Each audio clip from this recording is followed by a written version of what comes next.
नमस्कार, मनातल्या कथा चॅनलवर आपलं स्वागत आहे। कथेचं शीर्षक हौसेला मोल नसतंच। राधा एक हौशी गृहिणी। तिची वेगळीच हौस म्हणजे 4 लोक जोडून ठेवणे। नेहमीच तिला कोणीतरी हवे, पाहुणे, नातेवाईक सर्वच हवे। तिचा निखळ आणि पारदर्शक स्वभाव तिला महागात पडत असे। घरी अगदी लहान कार्यक्रम असला तरी शेजारी, नातेवाईक आणि मित्रमैत्रिणी यांना आवर्जून बोलवत असे। जेवणाला छान छान पदार्थ सर्वांसाठी आवर्जून करणे ह्याची सुद्धा तिला भारी हौस। एक दिवस तिने मुलाचा वाढदिवस होता म्हणून सर्वांना बोलावले। हौसेने जेवणही केले। पाहुण्यांना द्यायला तिने समोसे, वेफर, कोल्ड्रिंक आणले।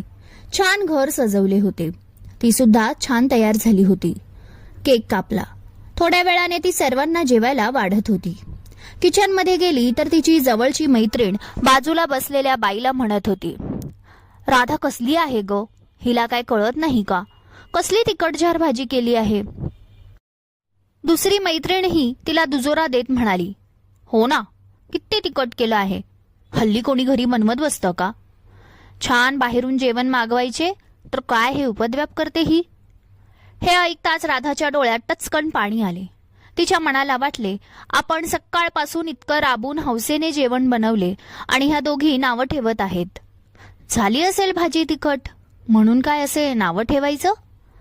राधा नंतर बाहेर आली। तिच्या मैत्रिणीने तिला आवाज दिला आणि म्हणाली, राधा, भाजी छान झणझणीत झाली आहे, खूपच छान हा। आता मात्र राधाला राग आला। पुढे एक आणि पाठी एक।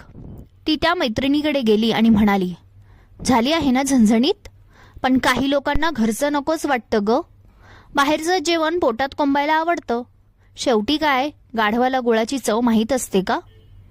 मैत्रिणीचा चेहरा उतरला। राधा खरं तर सकाळपासून काम करत होती।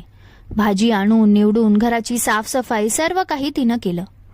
मिस्टर ऑफिसला गेले होते, रात्री उशिरा आले, पण राधाला हौसच आपल्या हाताने लोकांना चांगलं खायला द्यायची।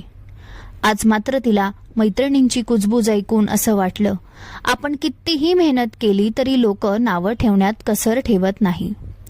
पुढच्या वर्षी जेव्हा मुलाचा वाढदिवस होता तेव्हा मात्र तिने काहीही खटाटोप केली नाही। ती नवरा आणि मुलासोबत रिसॉर्टमध्ये गेली आणि छान एन्जॉय केलं। किती वर्षानंतर तिने स्वतःसाठी वेळ काढला होता। आपण हौसेने दुसऱ्यासाठी करतो, पण समोरच्याला तितकी कदर असतेच असं नाही। कधी कधी आपलीच आपण हौस करावी, शेवटी काय हौसेला मोल नसतेच, बरोबर ना।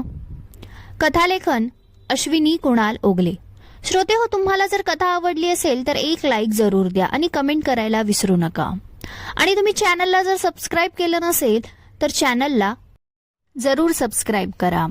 लवकरच भेटू नवीन कथेसह। धन्यवाद।